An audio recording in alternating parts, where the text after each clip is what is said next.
खुश रहने से पहले ये जानना जरूरी है कि आखिर हम दुखी होते क्यों हैं।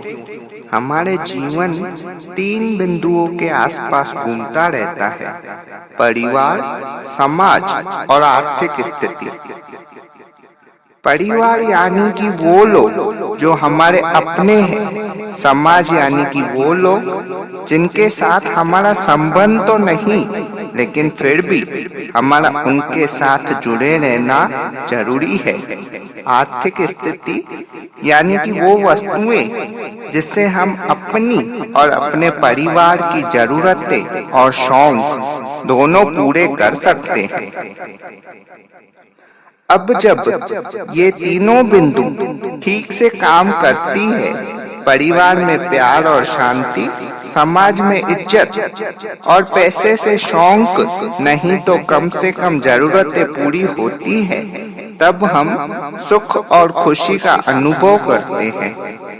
किंतु अगर इन तीनों में से एक बिंदु भी लड़खड़ा जाती है, तब हम दुखी होते हैं। अब आते हैं पहली बिंदु पर, परिवार। जब हमारे प्यार पर अहंकार हावी हो जाता है, यानी कि हम किसी के भी आगे झुकना पसंद नहीं करते। गलती उसकी है तो मैं क्यों माफी मांगू, हर बार बस मैं ही झुकूं, मैं आज तक किसी के आगे नहीं झुका आदि।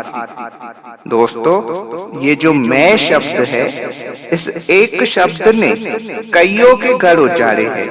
परिवार यानी कि अपना खून, अपने लोग, अपना जीवन। ऐसे लोगों की खुशी के लिए ज्ञानी लोग हंसते हंसते मौत तक को स्वीकार कर लेते हैं, और हम अपनों के आगे झुक तक नहीं पाते।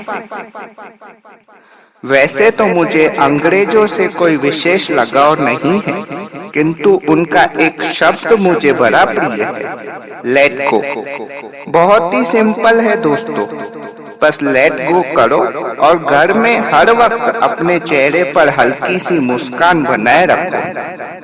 फिर देखो कैसे परिवार में सुख और शांति का आगमन होता है। अब आते हैं अगली बिंदु पर, समाज में इज्जत कैसे पाए और कायम कैसे रखें। दोस्तों, एक बात अच्छे से जान लो, समाज के प्रति जो आपका धर्म है वो आप अच्छे से निभाओ, लेकिन समाज आपके बारे में क्या सोचता है उसकी चिंता बिल्कुल मत करो। श्री कृष्ण को महाभारत युद्ध के बाद अनेकों श्राप मिले थे, और वे पहले से ही जानते थे कि ऐसा होने वाला है। किंतु अगर समाज के भय से ये चुपचाप बैठे होते, तो उस वक्त समाज को जो उन्होंने पापियों से मुक्त करवाया था, क्या वो कर पाते?